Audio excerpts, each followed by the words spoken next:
I'll never forget that awful Tuesday morning, September of 2001, when the planes crashed into the Twin Towers and into the Pentagon in the field in Pennsylvania. I was just a sophomore in college, sitting in a psychology class. Had lived a pretty carefree life up to that moment. But what I saw that day ignited the flame in me to want to go serve for all those innocents that were killed and all those going forward that needed to be protected. Who was I? I was a middle child, a son of privilege.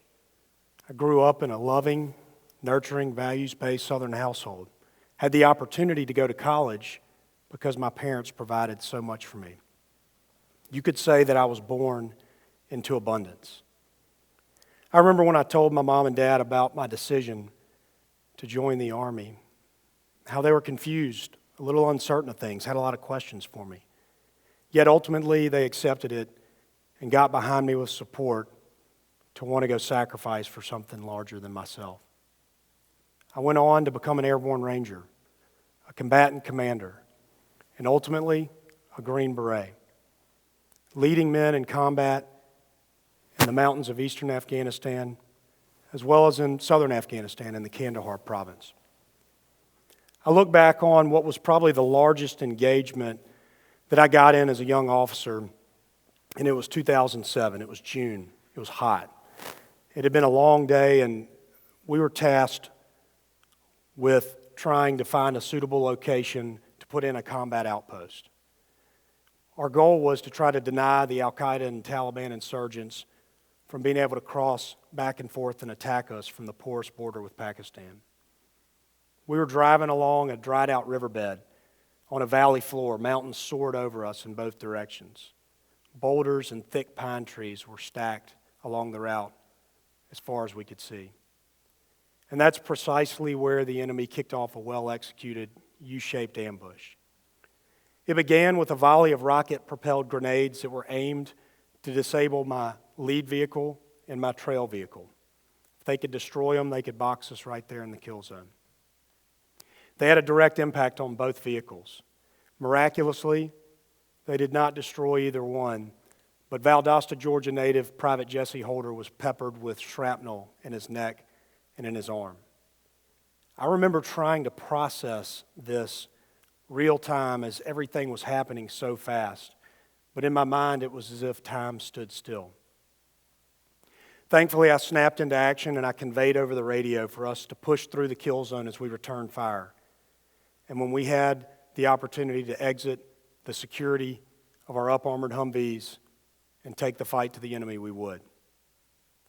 You see, that's what we have to do in the military. You can't run from the sound of gunfire. You must move towards it. As the Ranger Creed states, energetically will we meet the enemies of our country. And when fear sets in, that fight or flight instinct is real. In the Army, we must overcome this, and we train as we fight, and we have to habituate our minds to go straight into battle mode. In this engagement, we had lost that initiative, and we needed to seize back the high ground. So as we began to return fire on the enemy, they quickly broke contact and began to retreat back towards Pakistan. This proved to be a tremendous victory for our team because of the psychological effects it had on us. We now had the edge. The reward for being a capable leader in combat is often you will be asked, scratch that, you'll be told what your next challenge is and where that mission will be. See, to this point, I had a well-oiled team. We were an extension of one another. We had trained in Germany. We had trained in Italy. We had deployed together. Our values were aligned. Our morale was high. Our relationships strong. But the battalion commander called and ordered me to pack my bags and told me I'd be taking 2nd Platoon Delta Company. The Delta Company men were the perceived misfits of the battalion. They were the furthest thing from this. But it was the responsibility of the other 3 companies before our deployment to help stand Delta up by sending men so that they could be combat functional. You have to realize most of these guys, they came from all walks of life. Some had no father in the house. Some no mother. Many had violent upbringings. or all they wanted to do was escape their environment. Most hadn't had a chance to go to college yet. Some had barely finished high school. It becomes real easy to feed into this negative stereotype threat if that's what you've been told your entire life. Often you begin to believe it. I remember my initial interactions and observations with my men. There was no real sense of belonging. There was no connection. Relationships were absent. Rarely were there smiles or laughs. I sat back and reflected, wondering how was I going to go about changing things while in combat.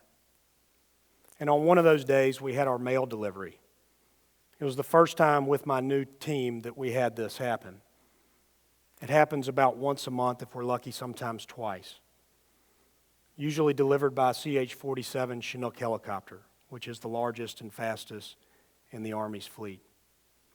On that day, as we began to pull the mail off of the aircraft, I looked around and there were packages stacked 6 feet high in all directions. They were all for me. They were all from back home, from my family, from friends, from loved ones.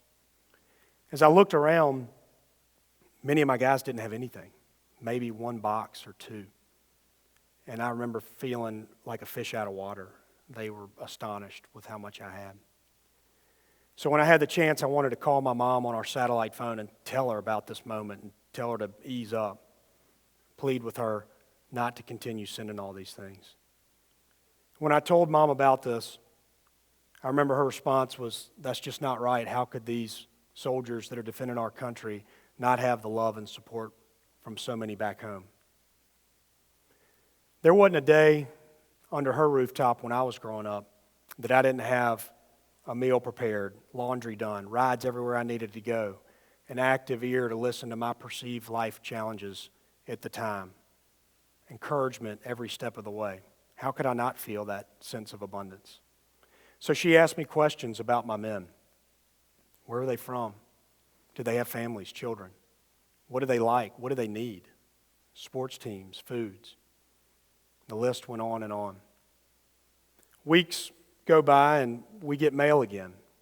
As we begin pulling the packages off, I look around and it was deja vu. I've got all these packages stacking up and I was a little irritated with my mom. But as I began to walk off, I noticed all these packages and they had Chafee's name on it, Tognos, Orlogio's, Petticord, Johnson's. All my men were receiving mail too. You see, Mom had gotten all my men secretly adopted by families across the Gulf Coast. My guys were confused. They started opening and saying, how did they know what I like? And they came to me for answers. They said, what is this? And I said, this is people that care about you back home, and they want you to know that. All I ask that we do in return is write a thank you letter acknowledging our gratitude for their generosity. This continued on for months. We were on a 16-month deployment, pretty long time. Mom and her southern tribe of mothers across the region had gotten all these guys adopted and taken care of by these families, and they took enormous pride in showering their soldiers in love. What I witnessed was incredible. A positive shift of the soul, lives impacted. These men began to interact differently, smile and laugh more often. They took more professionalism in their duties, implemented more discipline on our missions. They spoke up and shared ideas more often when we got back from patrols to help us improve as a team. I'll never forget that experience and what my mother was teaching me on love and abundance, transitioning my way of thinking from my head to my heart. See, in our Special Operations Forces truths, truth one is that humans are more important than hardware. Long before I became a Green Beret, Mom was instilling this truth in me through her small acts of kindness and those of all those that adopted us. They gave me an opportunity to help heal these men and empower them to actualize their potential and be what they were capable of becoming. You see, no one can truly lead if they're empty from within. You cannot give what you do not have. And for these guys that had never been given things like this, besides from Uncle Sam, they didn't know what this feeling was. But when they received it, a radical transformation occurred, and they changed for the better. See, so often in our daily moments in life, we get frustrated with the society or with the state of things, with the people, with the population. The answers to us seem easy because we understand this sense of worth, or we had a step ahead. But to them, it can be insurmountable. Their starting point is a place of total emotional impoverishment. It was never about the stuff in those packages. It was about the care and the compassion behind it, the love. So when my guys felt this, eventually they came to me and they said, "Sir, we've got enough stuff. We go into these villages every day and we see these children and we see these Afghans and they truly have nothing. Like this little boy has no shoes on his feet. We went in villages like this hundreds of times, but their perspective changed. They started to see things differently. And they said, can we reach out to your mom and to all the families and ask that they stop sending things for us and start sending things for the Afghans, for the children, for their tribes?" So fast forward a few weeks, the next mail opportunity arrives. And as we begin pulling the packages off the aircraft and opening them up, it's full of winter clothes for the brutal winters there in the mountains. It's full of shoes to put on their feet and socks. It's full of school supplies that we can hand out in the villages, toys, hygiene items. There's a dentist office that adopted us and sent hundreds of toothbrushes and toothpaste. You know what the Afghans used to brush their teeth? Twigs. So we were now armed with these items that we could go into these villages and we could teach them how to wash their hands to prevent disease, how to brush their teeth, how to take better care of themselves. All of a sudden, these guys that had never received it were now leading by giving it. The relationships with our Afghan counterparts were instrumental in our mission. It helped us alienate and isolate the enemy. What I witnessed too was how we were able to stay humanized as a force, not only with ourselves, but cross-culturally with what one would perceive would be a very different type of people. My men were intentional, inspirational, and impactful on these Afghan tribes. Hope and connection were reinstated in their lives. I, no doubt, became a better person because of it. And the smiles, like with these little girls on this slide. This is how we stayed grounded in what we were doing. What I know is this. If you understand this sense of abundance, if you have people that love you, that care for you, that support you, that pray for you every step of the way, then like me, you may never have experienced a time without it. These are my 3 little kids, my 3 little monkeys as I call them. There hadn't been a day in their lives where their buckets haven't been overflowing with that love, with that care, with that compassion. So what's our responsibility? What's our benefit? Our responsibility is that if you have a full cup, that you pour into others.